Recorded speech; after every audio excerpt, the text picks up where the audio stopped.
Hello dear student, welcome my channel YouTube GC point by CP sir. तो बच्चों, आज हम लोग देख रहे हैं जो है बीएससी फर्स्ट सेमेस्टर, और इसमें हम लोग बात करेंगे बीएससी फर्स्ट सेमेस्टर के यूनिट फर्स्ट में molecular polarity and weak chemical forces. तो बच्चों, हर सेमेस्टर में आपको ये 8 यूनिट देखने को मिलेगी। जैसे कि बीएससी सेमेस्टर हो गया है और इसमें आपको हर ईयर में 2 सेमेस्टर आपको मिलते हैं, यानी कुल मिला के 6 सेमेस्टर होते हैं और प्रत्येक सेमेस्टर में 8 यूनिट आपके पास होती है। तो बच्चों, आज हम लोग बात करेंगे यूनिट फर्स्ट सेमेस्टर की। तो यूनिट फर्स्ट में इसमें जो है देखिए टॉपिक क्या है। यूनिट फर्स्ट जो फर्स्ट पेपर होगा आपका molecular polarity and weak chemical forces, और इसमें कई ढेर सारे आपको टॉपिक पढ़ने पड़ेंगे। यानी इसी चैप्टर में यानी यूनिट फर्स्ट में कई टॉपिक हैं, जैसे आपका रिजोनेंस एनर्जी है, डाइपोल मोमेंट है, पोलराइजेशन है। तो इस तरीके से आपको कई टॉपिक देखने को मिलेंगे इसमें।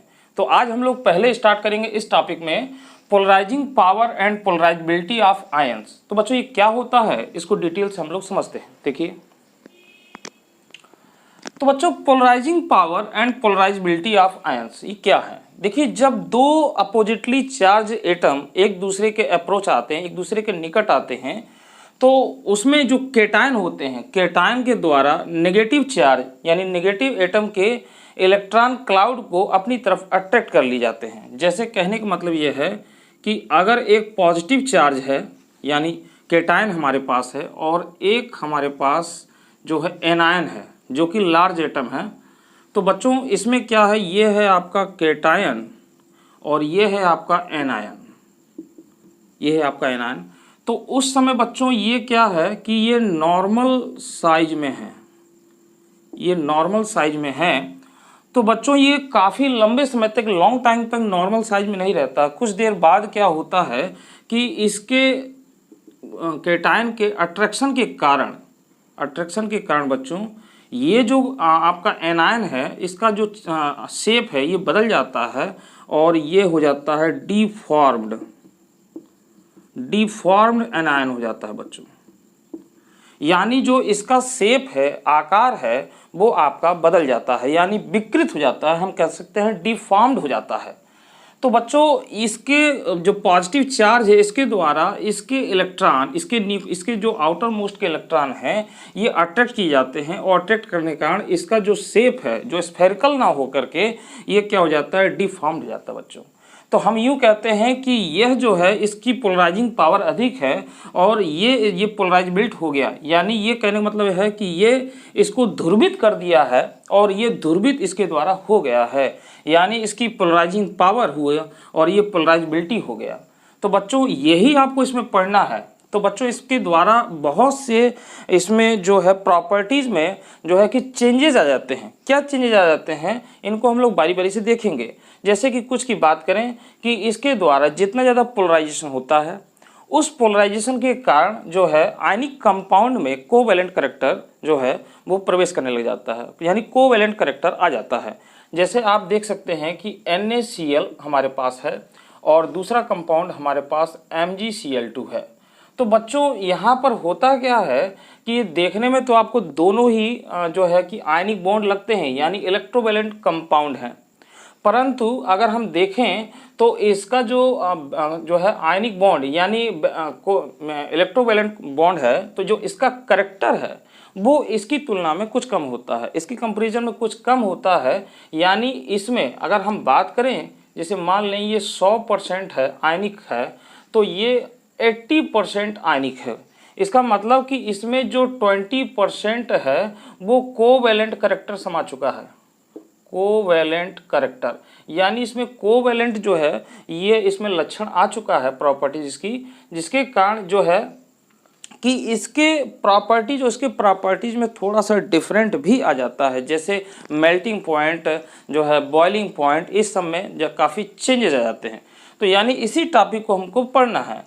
तो बच्चों ये कई फैक्टर पर डिपेंड करता है। जैसे यहाँ पर हम देख सकते हैं कि यहाँ पर जो एनायन है वो सेम है, यानी दोनों में क्लोरीन एटम है। और अगर हम केटायन की बात करें बच्चों तो यहाँ पर सोडियम है और यहाँ पर मैग्नीशियम है। अगर हम इसमें चार्ज की बात कर लें बच्चों तो यहाँ पर +1 चार्ज है और यहाँ पर 2 चार्ज है। तो बच्चों अगर चार्ज आपका जो है ज़्यादा होगा कैटायन पर तो उतना ही ज़्यादा इसकी पोलराइजिंग पावर होती है, उतना ही ज़्यादा ये किसी एनायन के इलेक्ट्रॉन को अट्रैक्ट करता है, यानी उसके न्यूक्लियस को डिफॉर्म्ड कर देता है और उसका जो शेप है वो डिफॉर्म्ड रूप में आ जाता है, यानी हम वो कहते हैं पोलराइज बिल्ट हो गया है, यानी वो ध्रुवित हो गया है। तो ये पूरी जो प्रोसेस होती है इसी में इसको कहते हैं पोलराइजिंग पावर इसकी, और ये जो है पोलराइज हो चुका है इसको पोलराइज बेल्ट बोलते हैं इसको बच्चों। तो बच्चों ये सारी इसमें घटना घटती है और जो है कि आयनिक बॉन्ड से कोवैलेंट कैरेक्टर की तरफ बढ़ने लग जाता है। ये आप सब इसमें चीज़ें देखेंगे। तो बच्चों जितना ही ज़्यादा अगर हमारा कैटायन स्मॉलेस्ट होगा उतना ही ज़्यादा उसकी पोलराइजिंग पावर होती है, और दूसरी तरफ हम देखें अगर एनायन है और उसमें कैटायन सेम है तो अगर एनायन ज़्यादा ही ज़्यादा लार्जर होगा उतना ही ज़्यादा वो पोलराइज हो जाएगा, यानी पोलराइज बिल्ट हो जाएगा, यानी वो ध्रुवित हो जाएगा कैटायन के द्वारा। अगर कैटायन हमारा बहुत ज़्यादा स्मॉलेस्ट है, उसकी रेडियस बहुत कम है, चार्ज ज़्यादा है, तो उतना ही ज़्यादा वो उसको पोलराइज कर देगा। ठीक है बच्चों, तो ये सारी चीज़ें जो हैं पहले हम लोग इसके बारे में लिख लेते हैं। ठीक है, तो आइए देखते हैं इसको कैसे लिखा जाता है। ठीक, हाँ बच्चों, तो देखिए when two oppositely charged A plus and B minus, ठीक है, तो बच्चों जब कोई दो अपोजिटली चार्ज एटम है तो हम लोग जैसे देख रहे हैं कि कोई A प्लस लिया है और B माइनस है, अप्रोच ईच अदर, यानी वो एक दूसरे के नज़दीक आ रहे हैं। The positive ion attracts the electron of the negative ion, यानी जो पॉजिटिव आयन है वो इलेक्ट्रॉन को अट्रैक्ट कर रहा है, किसके, नेगेटिव आयन को, एंड रिपेल्स, तो अट्रैक्ट करता है और उसमें रिपेल्स होता है यानी प्रतिकर्षण होता है। द न्यूक्लियस, यानी किसके, नेगेटिव आयन के न्यूक्लियस में, ड्यू टू, क्या कारण से, मतलब ड्यू टू कंबाइंड इफेक्ट, तो इसकी वजह से जो होता है जब वो कंबाइंड होते हैं effect of these to the electron cloud of the negative ion anions, उसको हम लोग एनायंस बोल रहे हैं, remains no longer symmetrical spherical.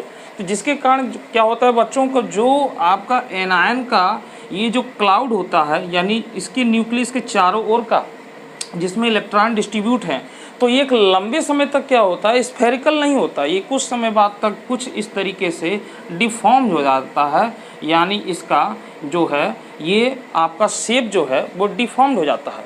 तो वही कह रहा है बट बिकम्स इलेप्टिकल, यानी वो स्फेरिकल ना होके इलेप्टिकल, यानी एक चपटे आकार का हो जाता है वो, इलेप्टिकल टुवार्ड्स द कैटायन, यानी किसकी ओर हो जा रहा है, कैटायन की ओर हो जा रहा है, कैटायन के सामने का भाग जो है वो आपका इस तरीके से जाता है। This result in the deformation, यानी इसका जो परिणाम हमारे पास निकलता है वो क्या निकलता है, इन द डिफॉर्मेशन, ये इसको बोलते हैं, यानी इसका विरूपण हो चुका है, या हम लोग इसको बोलते हैं विकृत हो गया है, आर पोलराइजेशन, या इसी को हम लोग बोलते हैं पोलराइजेशन, इसको क्या बोलते हैं हम लोग, पोलराइजेशन, यानी ध्रुवणता बोलते हैं इसको, ध्रुवण ऑफ द नेगेटिव आयन, यानी negative ion anion, negative ion anion bye the cation, यानी जो नेगेटिव आयन है वो कैटायन के द्वारा क्या हो जा रहा है, वो आपका ध्रुवित हो जा रहा है, उसका पोलराइजेशन हो जा रहा है। The capacity of the cation to polarise, यानी किसी कैटायन की जो क्षमता है, capacity of the cation to polarise the anion is called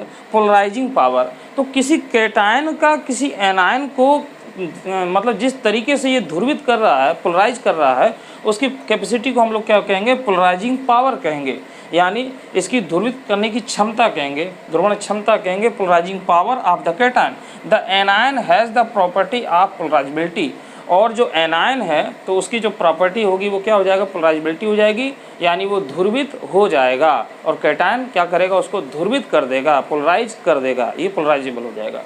तो बच्चों इस तरीके से आप इसमें देखते हैं। अब बच्चों इसके आधार पर क्या इसके इफेक्ट पड़ते हैं वो इसमें हम लोग पढ़ेंगे। तो पहले आप स्क्रीनशॉट लेके इसको नोट कर लीजिए, फिर हम लोग जो है इसके इफेक्ट्स देखते हैं। ठीक है, स्क्रीनशॉट ले लीजिए इसका। ठीक, हाँ बच्चों, तो देखिए इसमें factor affecting polarisation of anion. तो बच्चों इसमें हम लोग फैक्टर अफेक्टिंग देखेंगे, और बच्चों इसी को कहते हैं फैजान रूल, यानी ये टॉपिक पूरा ही फैजान रूल से जाना जाता है। ठीक है, इसी को हम लोग फैजान रूल कहते हैं। और इसमें पहला फैक्टर हम लोग देख रहे हैं, high charge on cation and anion, यानी अगर केटायन या एनायन पर चार्ज अगर ज़्यादा है तो उसका क्या इफेक्ट पड़ता है, इसमें हम लोग पढ़ेंगे। तो higher charge on a cation greater will be its polarising power. तो अगर बच्चों किसी केटायन पे चार्ज बहुत ज़्यादा है तो वह उतना ही ज़्यादा पोलराइजिंग पावर उसका होगा, वो उतना ही ज़्यादा किसी एनायन को ध्रुवित कर देगा, यानी इसकी पोलराइजिंग पावर ज़्यादा है। अतः इन NaCl, देखिए अब देख रहे हैं हम लोग NaCl, MgCl2 और AlCl3 तीन कंपाउंड हमारे पास हैं। तो बच्चों इन तीन कंपाउंड हमारे जो पास हैं, the polarising power is in the order. तो इनका जो पोलराइजिंग पावर का ऑर्डर होगा बच्चों वो क्या होगा, इस तरीके से होगा। क्योंकि सोडियम पर देखिए क्या है, एक पॉजिटिव चार्ज है, मैग्नीशियम पर क्या है, 2 पॉजिटिव चार्ज है, एल्युमिनियम पर क्या है, 3 पॉजिटिव चार्ज है। तो हम यूँ देख सकते हैं कि बच्चों इस पर पॉजिटिव चार्ज बहुत ज़्यादा है। बच्चों पॉजिटिव चार्ज जो ज़्यादा है इससे ये होगा कि इसका जो इफेक्टिव न्यूक्लियर चार्ज होगा वो बहुत ज़्यादा होगा, जिसके कारण ये इसका अट्रैक्टिंग पावर बहुत ज़्यादा होगा। यानी ये किसी एनायन के न्यूक्लियस के इलेक्ट्रॉन, यानी एनायन के जो है इलेक्ट्रॉन को वो उतना ही ज़्यादा अट्रैक्ट करेगा और उसके जो इलेक्ट्रॉन है उसका जो क्लाउड है उसको डिफॉर्म्ड कर देगा। तो बच्चों दूसरी चीज़ हम यहाँ पर देख रहे हैं कि पॉजिटिव चार्ज भी ज़्यादा है और इसकी जो रेडियस है बहुत ज़्यादा छोटी है, क्योंकि हमने पहले ही बात किया है कि जो स्मॉल साइज केटायन होगा वो उतना ही ज़्यादा पोलराइज रखेगा, उतना ही ज़्यादा पोलराइजिंग करेगा। तो बच्चों इस तरीके से आप इसमें देख रहे हैं कि इसका सबसे ज़्यादा पोलराइजिंग पावर होगा। Highly charge cation exert greater force, यानी इसमें देखिए बात भी कह रहे हैं कि ग्रेटर फोर्स ऑफ अट्रैक्शन, ये बहुत तेजी से यानी बहुत ज़्यादा फोर्स के साथ अट्रैक्शन करता है on the electron cloud of the anion, यानी उस एनायन के इलेक्ट्रॉन क्लाउड को उतने ही ज़्यादा फोर्स से वो अट्रैक्ट करता है। तो आगे क्या कह रहे हैं बच्चों, the result that the electron cloud polarised, यानी डिफॉर्म्ड, और उसका जो इलेक्ट्रॉन क्लाउड है वो क्या हो जाता है, डिफॉर्म्ड हो जाता है, उसका शेप जो है वो बिगड़ जाता है। To greater extent greater will be the polarising power of the cation, more will be covalent character. देखिए बच्चों इंपॉर्टेंट लाइन है, greater will be the polarising power, यानी अगर पोलराइजिंग पावर बहुत ज़्यादा है, polarising power of the cation more will be, तो यानी उतना ही ज़्यादा क्या होगा, उसमें कोवैलेंट करेक्टर आ जाएगा। Covalent character in the ionic compound, अगर आयनिक कंपाउंड है, आयनिक कंपाउंड की एक सीरीज इस तरीके से मतलब चल रही है, तो उस आयनिक कंपाउंड से उसमें कोवैलेंट करेक्टर आता जाएगा। ये डिपेंड करता है बच्चों ये कई फैक्टर पर, तो यानी उसमें कह रहे हैं कोवैलेंट करेक्टर ज़्यादा होगा in the ionic compound, hence AlCl3 has greater covalent character. तो बच्चों जो हमने ये यहाँ पर आयंस लिए हैं, इन आयंस के कंपाउंड क्या है, इस सोडियम का क्या है, NaCl है, यहाँ पर मैग्नीशियम का क्या है, MgCl2 है, यहाँ पर इसका क्या है, AlCl3 है। तो बच्चों यहाँ पे आप देखें कि इसमें जो एनायन है वो सेम है, इसमें जो एनायन है वो सेम है, और जो यहाँ पर जो है आपका जो एनायन जो है वो सेम है, और जो केटायन है वो डिफरेंट है, जैसे इसमें सोडियम है, इसमें मैग्नीशियम है, इसमें है। तो अगर ये कंडीशन होती है कि अगर एनायन आपका सेम है और केटायन आपका डिफरेंट, तो हम लोग केटायन को देखते हैं कि केटायन जो सबसे स्मॉलेस्ट होगा, जिस पे चार्ज ज़्यादा होगा, वो सबसे ज़्यादा उसकी पोलराइजिंग पावर ज़्यादा होगी। बच्चों पोलराइजिंग पावर जितना ही ज़्यादा होगा तो उसमें कोवैलेंट करेक्टर बहुत ज़्यादा होगा, यानी उसमें कोवैलेंट करेक्टर ज़्यादा होने के कारण जो है उसके जो है कि प्रॉपर्टीज़ में चेंजेस आ जाएंगे। अब प्रॉपर्टीज़ में चेंज क्या आ रहा है बच्चों, यहाँ पे इसको देखें तो अगर हम देखें बच्चों, इसको हम लोग कक्षा 11 से ही पढ़ते आ रहे हैं। कक्षा 11 में हमने देखा है केमिकल बॉन्डिंग में कि जो इलेक्ट्रोवैलेंट कंपाउंड होते हैं उनके बॉइलिंग पॉइंट और मेल्टिंग पॉइंट बहुत ज़्यादा होते हैं, उनके बहुत ज़्यादा हाई होते हैं। क्यों होते हैं, क्योंकि वह जो है स्ट्रॉन्ग फोर्स, इलेक्ट्रोस्टैटिक फोर्स के द्वारा आपस में बाइंडिंग होते हैं, जिसके कारण उसको ब्रेक करने के लिए हायर एनर्जी की रिक्वायरमेंट होती है। तो उसके तोड़ने के लिए जो है उसको बहुत ज़्यादा ऊर्जा देना पड़ता है, जिसके कारण उसका बॉइलिंग पॉइंट बहुत ज़्यादा हाई हो जाता है। तो बच्चों आपने उसमें देखा है कि दूसरी ओर अगर कोवैलेंट करेक्टर की अगर बात करें तो कोवैलेंट करेक्टर का जो बॉइलिंग पॉइंट होता है वो लेस होता है कंपेरिजन टू इलेक्ट्रोवैलेंट कंपाउंड से। तो क्योंकि उसमें वो जो है कि वैन डर वाल्स फोर्स होते हैं जो वीक होते हैं उनके द्वारा बने होते हैं। तो बच्चों यहाँ पर आप देख रहे हैं कि NaCl जो कि ये आयनिक कंपाउंड है और MgCl2 आप देख रहे हैं कि ये भी एक आयनिक कंपाउंड है, परंतु आयनिक कंपाउंड बच्चों ये दोनों है। जैसे मैंने आपको शुरुआत में बताया था कि जो है हमारे पास NaCl है और एक MgCl2 है। तो हमने कहा आयनिक कंपाउंड तो दोनों है, परंतु ये 100% है बच्चों, जबकि ये 80% है। तो 80% है तो 20% कहाँ गया? तो 20% जो है इसमें कोवेलेंट कैरेक्टर जो है वो एंटर कर गया है, वो एंटर कर गया। एंटर क्यों किया है? क्योंकि आप देख रहे हैं कि जो मैग्नीशियम पर चार्ज है वो चार्ज ज़्यादा है सोडियम के कंपेरिजन में, यानी इसका जो साइज है वो भी छोटा है। तो ये जो मैग्नीशियम है वो क्या काम कर दिया है, इसको डिफॉर्म्ड कर दिया है, बल्कि ये नहीं कर पाया उतना। तो ये डिफॉर्म्ड करने के बाद क्या हो गया कि इसमें कोवेलेंट कैरेक्टर इंक्रीज हो गया है और यहाँ से इसका आयनिक कैरेक्टर जो है वो डिक्रीज हुआ है। तो बच्चों जो है कि इसमें ये कोवेलेंट कैरेक्टर आ गया है, तो कोवेलेंट कैरेक्टर के जो होते हैं बॉइलिंग पॉइंट कम होते हैं, इसीलिए बच्चों इसका जो मेल्टिंग पॉइंट और बॉइलिंग पॉइंट दोनों ही। तो यहाँ पर मेल्टिंग पॉइंट देख रहे हैं कि इसका जो है कि 712 डिग्री सेंटीग्रेड है, जबकि इसका 800 डिग्री सेंटीग्रेड है, क्योंकि ये प्योर इस तरीके से आयनिक बॉन्ड से है फॉर्म। और जबकि ये क्या है आपका, ये जो है आपका कोवेलेंट कैरेक्टर इसमें आ गया है, जिसके कारण इसका जो है कि मेल्टिंग पॉइंट इस तरीके से कम हो गया। बच्चों वहीं पर अगर हम लोग बात कर लें AlCl3 का, तो इसका बहुत ज़्यादा है, बहुत ज़्यादा मतलब कम है। तो इसका कम इसलिए है क्योंकि इसमें कोवेलेंट कैरेक्टर ज़्यादा है, जैसे कि आप देख रहे हैं कि इसकी पोलराइजेशन पावर बहुत ज़्यादा है। तो बच्चों इस तरीके से ये कैटायन का हम लोग देखे। अब बच्चों बात कर लेते हैं हायर चार्ज ऑन एनायन। अगर कोई हायर चार्ज है एनायन का, विल बी इट्स पोलराइजेबिलिटी, यानी अगर कोई एनायन है और अगर वो बहुत बड़ा है, लार्ज है, तो बच्चों उतना ही ज़्यादा वो पोलराइजेबिलिटी हो जाएगा, यानी उतना ही ज़्यादा वो ध्रुवित हो जाएगा। हैंस अतः high charge on ions favour more polarisation, ठीक है, तो वो उसके फेवर में हो जाएगा। एग्जाम्पल इसका पोलराइजेशन देखते हैं कि हमारे पास ये ऑक्सीजन है, इस पर 2 माइनस चार्ज हैं, जबकि ये F है माइनस, यानी ये ऑक्साइड और ये फ्लोराइड।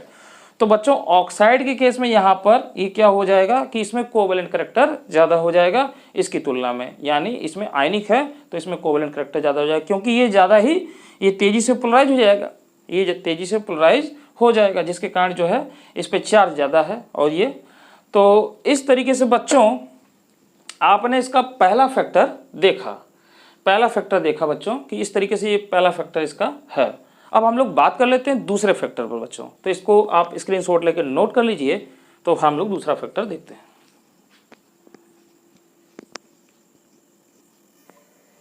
हाँ बच्चों, तो देखिए दूसरा इसमें फैक्टर हम लोग बात कर रहे हैं, दूसरा फैक्टर है cation with non inert gas configuration. तो बच्चों ये क्या होता है, cation with non inert gas configuration का मतलब ये है बच्चों कि अगर कोई कैटायन है और जो है कि उसका कॉन्फ़िगरेशन यानी इलेक्ट्रॉनिक कॉन्फ़िगरेशन अगर उसका इनर्ट जैसा है यानी अक्रिय गैस जैसा है, तो यहाँ पर बात कर रहे हैं कि एक cation with 18 electron valence shell, अगर उसके वैलेंस शेल में 18 इलेक्ट्रॉन्स हैं, स्ट्रक्चर है, यानी उसका स्ट्रक्चर ऐसा है कि उसके वैलेंस शेल में कितने इलेक्ट्रॉन हैं, 18 है।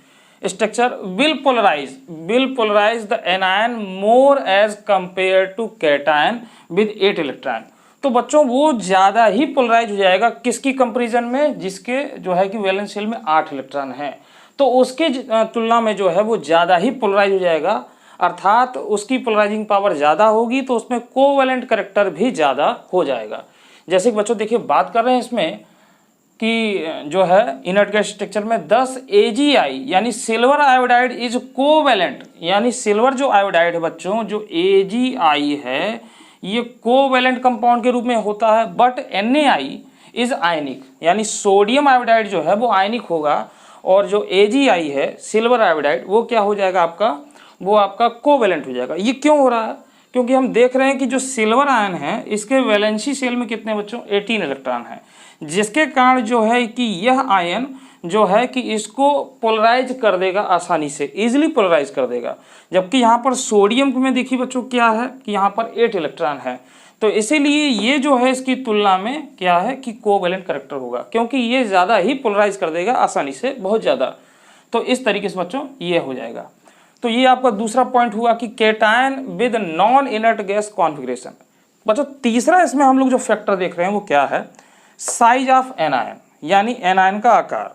तो देखिए बच्चों इसमें देखते हैं कि the larger the size of the anion more easily it will be polarised by the cation. अगर कोई एनायन का साइज लार्जर है, बड़ा है, तो वो कह रहा है कि मोर इजिली यानी बहुत आसानी से it will be polarised by the cation, यानी वो आसानी से ध्रुवित हो जाएगा, पोलराइज्ड हो जाएगा यानी ध्रुवित हो जाएगा किसके द्वारा, केटायन के द्वारा। That is as the size of the anion increases for give cation the covalent character increases, यानी अगर उसका साइज बढ़ता जाएगा तो कोवेलेंट करेक्टर भी क्या हो जाएगा, इंक्रीज हो जाएगा।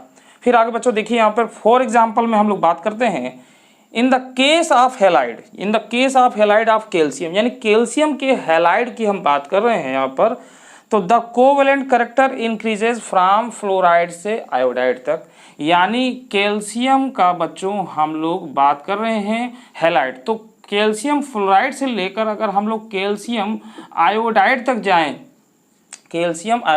जाएं यहाँ पर बच्चों, तो आपको क्या देखने को मिल रहा है बच्चों यहाँ पर कि ये जो है इनके हेलाइड में कि यहाँ पर कोवेलेंट करेक्टर आपका इंक्रीज हो रहा है। क्यों इंक्रीज हो रहा है, क्योंकि यहाँ पे देखिए जो केटायन है वो तो सेम है, केटायन सेम है, परंतु जो एनायन है वो डिफरेंट है, तो हम लोग एनायन को लेकर के चलेंगे। तो एनायन आप देख रहे हैं कि फ्लोरीन से जो है फ्लोराइड से जो है आपका आयोडाइड तक इंक्रीज होता है, क्योंकि हम पढ़ चुके हैं पहले 11th-12th में कि किसी भी ग्रुप में मूव अप एंड डाउन जाने पर क्या होता है कि एटॉमिक रेडियस इंक्रीज होती है, यानी इसका शेप आकार जो है वो बड़ा हो जाएगा। तो आकार जब बड़ा हो जाएगा, लार्जर हो जाएगा, तो ये आसानी से पोलराइज्ड हो जाएगा बाय केटायन। तो यहाँ पे देख रहे हैं कि कोवेलेंट करेक्टर इसका बढ़ जाएगा, और जब कोवेलेंट करेक्टर बच्चों इधर की तरफ बढ़ेगा तो क्या हो जाएगा कि इसके प्रॉपर्टीज में भी चेंजेस आ जाएंगे। यानी देख रहे हैं मेल्टिंग पॉइंट कैल्शियम फ्लोराइड का 1932 है ये, और इसका जो है कि देख रहे हैं कि 772 है, जबकि इसका 730 है, और जबकि इसका 575 है। इसका मतलब कि इसका जो कोवेलेंट करेक्टर ज़्यादा होने के कारण इसका मेल्टिंग पॉइंट और डिक्रीज हो चुका है। बच्चों यहाँ पर हम लोग देख लेते हैं एक चीज़ और है, ये एल्युमिनियम का है हैलाइड। तो एल्युमिनियम देखिए F3 AlCl3 AlBr3 और AlI3। तो बच्चों अगर हम यहाँ पे भी देखेंगे तो वही बात होगी, क्योंकि यहाँ पर जो आपका केटायन है एल्युमिनियम वो सभी में सेम है, और जो आपके हैलाइड हैं यानी जो एनायन है वो क्या है, डिफरेंट है। तो इसका मतलब कि यहाँ पर डिफरेंट होने की वजह से एनायन, तो यहाँ पर ये लार्जर हो जा रहा है, तो कोवेलेंट करेक्टर बढ़ जा रहा है। ठीक है बच्चों, तो इस तरीके से बच्चों आपने ये 3 फैक्टर देखें। बच्चों ये बीएससी है, इसमें आपको डिटेल से और भी बात करना होता है, तो इसमें कुछ अभी और भी पॉइंट्स है, साथ ही साथ इसके एप्लीकेशन भी देखेंगे। तो इसको 2 वीडियो में पार्ट बांटेंगे, यानी ये जो टॉपिक है इसको 2 वीडियो में हम लोग रखते हैं। ये पहली वीडियो में आप देख रहे हैं, अगली वीडियो में हम लोग इस पर फिर से बात करेंगे। ठीक है बच्चों, तो बच्चों अगर आपको ये समझ में आया हो टॉपिक, कोई भी आपको कोई भी दिक्कत हुआ है तो उसको आप हमें बताएं ताकि हम उसको दूर कर पाएँ। अगर ये वीडियो आपको समझ में आता है, अच्छा लगता है, तो इसको ज़्यादा लाइक करिए, शेयर करिए। और बच्चों ये बीएससी का वीडियो आपको मिलता रहेगा लगातार। अब बीएससी क्लासेस स्टार्ट हो चुकी है, बच्चों ने एडमिशन ले लिया है, इसलिए इसकी क्लास प्रारंभ हो गई है। तो फर्स्ट सेमेस्टर की क्लास हम लोग लगातार देखते रहेंगे। तो आप बने रहिए मेरे चैनल पे और लगातार मेरी वीडियो को देखते रहिए और इससे पढ़िए और समझिए बच्चों। ठीक है, तो आज मुझे दीजिए इजाज़त, अगली वीडियो में हम लोग फिर मिलते हैं इसी के अगले नेक्स्ट वीडियो पर, और इसके अगले फैक्टर और एप्लीकेशन पर बात करते हैं। ठीक बच्चों, तब तक के लिए धन्यवाद, गुड नाइट।